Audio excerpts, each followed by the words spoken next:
नमस्कार, मेरा नाम आलोक है। आप लाइव स्ट्रीम देख रहे हैं। जन अधिकार पार्टी के सुप्रीमो पप्पू यादव पिछले दिनों ही बिहार आए हैं और आते के साथ अब वो एक्शन मोड में दिख रहे हैं। आज पहुंचे हैं मधुबनी। आपको हम बता दें, मधुबनी में जिस तरीके से एक ही परिवार के 5 लोगों की निर्मम तरीके से हत्या कर दी गई थी, उनके परिजनों से मुलाकात करने पहुंचे हैं। तस्वीरें अब आप देखिए, तस्वीरें देख रहे होंगे कैसे उनके पिता के साथ मुलाकात कर रहे हैं, जो कि एक्स आर्मी मैन भी हैं और उनका नाम सुरेंद्र सिंह है। उनके बेटे की, उनके भतीजे की उनके सामने ही हत्या कर दी गई। होली के दिन, होली जैसे पवित्र त्यौहार के दिन जब पप्पू यादव वहां पहुंचे तो उनके पिता की आंखें जो हैं वो भीग गई। पप्पू यादव के साथ बैठकर वो बातें करने लगे, रोने लगे, अपना दुखड़ा सुनाने लगे। पप्पू यादव की पार्टी, जन अधिकार पार्टी की ओर से उनके परिजन को 1.5 लाख रुपए की आर्थिक सहायता भी की गई है। और साथ साथ पप्पू यादव ने वहाँ के स्थानीय विधायक, जो कि बेनीपट्टी के स्थानीय विधायक हैं बीजेपी के, विनोद नारायण झा, उनको चेतावनी भी दी है। कहा है कि विनोद नारायण झा इस बात को जान लें, संभल जाएं। और जो रावण सेना की चर्चाएं हो रही थी, प्रवीण झा जिसकी गिरफ्तारी हो गई है, कोई सेना किसी को कोई काम नहीं देगी। और जहां तक बात है उनकी बच्चियों की, जिनके पिता अब नहीं रहे इस दुनिया में, उन बेटियों के अब अभिभावक पप्पू यादव हैं। शादियों का जो खर्चा होगा वो वही देंगे। क्या कुछ वो कह रहे थे, जरा सुनिए। लात से, जूता से, चप्पल से अब लोकतंत्र को बचा लेगा कोई क्या बिहार में? तो कुछ नहीं बचा। कंप्लीट रूप से डर और खौफ अपराधी, शराब माफिया, बालू माफिया, जमीन माफियाओं के भीतर से निकल चुका है। इकबाल इस सरकार का समाप्त हो चुका है। सरकार को 1 मिनट भी रहने की जिम्मेदारी नहीं लेनी चाहिए। लगातार बिहार के घर का रक्त रंजित होना, न जाने कब किसकी उम्मीद और सपने समाप्त हो जाए, कब किसके पिता का बुढ़ापा छीना चला जाए, कब कौन सी बेटी और बहन की विधवा हो जाए, इस बिहार में सिर्फ भगवान भरोसे।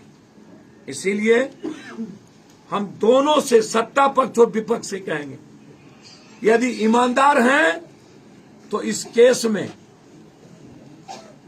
परिवार को नौकरी, अब एसपीडी ट्रायल के साथ फांसी, साजिशकर्ता को सामने लाना और फिर इस तरह की घटना की पुनरावृत्ति नहीं हो, इसके लिए संकल्प लेना। यह मेरा डिमांड है। हम पुरजोर विरोध करेंगे किसी भी जातीय उन्माद को पैदा करने वालों के, चाहे जितनी बड़ी ताकत हो। यदि वो जातीय रंग देगा इस घटना को, हम उसके सामने खड़े हो, उसको पहली गोली हम पर चलाना। यदि आप मदद करना चाहते हैं इस परिवार को, तो उसकी बच्ची के नाम से आप सब लोग मदद करें। और मैं सक्षम हूं, बिहार सक्षम है अपनी पंचायत करना भी और अपनी लड़ाई लड़ना भी और अपराधियों को मिटाना भी। पूरी पार्टी इस परिवार के साथ है। हर बच्ची की शादी में जिसके पिता नहीं रहे, बाप के तरह खड़े होकर के जितनी उम्मीदें हो सकती है उससे ज्यादा खड़े होकर के एक पिता की तरह अपनी जो बेटी, हमारी बेटी की जिम्मेदारी होगी वो मैं निभाऊं। बहुत क्लियर। अभी एक बहन की शादी मनोज सिंह की नहीं हुई है। जो भी मदद होगा, खर्च होगा, सगे भाई के तरह उस बहन की शादी में पप्पू यादव की तरफ से हम खड़े हों। आज हेलीकॉप्टर के लिए, प्लेन के लिए हम लोगों ने 2 लाख वहां, और इस परिवार के लिए पार्टी के तरफ से 1.5 लाख रुपया अभी मदद हम लोग यहां कर रहे हैं। शादी में पूरी खर्चा पप्पू यादव की, और बहन की शादी में पूरी खर्चा पप्पू यादव। लेकिन पुनः एक बार अंतिम में हम कहेंगे कि विनोद नारायण झा जी और दोनों भाजपा विधायक से कि अपने चाल चरित्र को सुधारिए, अन्यथा कोई नहीं बचा है इस प्रदेश में कोई रावण नहीं बचा है।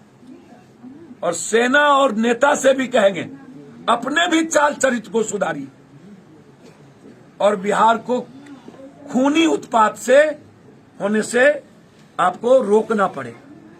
और नीतीश से कहेंगे ऐसे संगठन पर प्रतिबंध करिए जो समाज और ऐसे लोगों पर जो समाज में नफरत पैदा करके समाज को बांटना चाह रहे हैं। धन्यवाद। तो आपने सुना कैसे वहां के स्थानीय विधायक विनोद नारायण झा को पप्पू यादव ने साफ साफ ये कहा है कि आपको समझने की जरूरत है, कहीं ना कहीं चेताया है इशारों इशारों में, और रावण सेना पर भी जमकर के पलटवार किया है।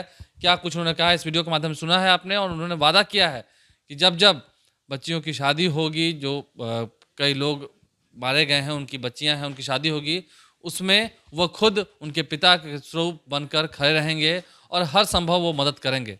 पप्पू यादव का सराहनीय काम काबिल तारीफ है, लोग इसकी प्रशंसा भी कर रहे हैं और मधुबनी ज़िले पहुंचे हैं। हालांकि कई दिन बीत चुके हैं, हाल ही में उनका श्राद्ध कर्म भी हुआ था, जो लोग इस गोलीकांड में मारे गए थे, लेकिन अभी भी परिवार के जो सदस्य हैं उनकी आंखों के आंसू जो हैं वो सूख नहीं रहे हैं। गम धुला नहीं है, गम अभी ताज़ा है। बहरहाल इस गम में पप्पू यादव पहुंचे हैं और क्या कुछ उन्होंने कहा है, चेताया भी है कैसे बीजेपी के विधायक को, आपने सुना है। बहरहाल आप हमारे चैनल को सब्सक्राइब कर लें, साथ साथ फेसबुक पेज भी लाइक करें। इसके अलावा ट्विटर हैंडल पर लाइव सीरीज को फॉलो करें। धन्यवाद।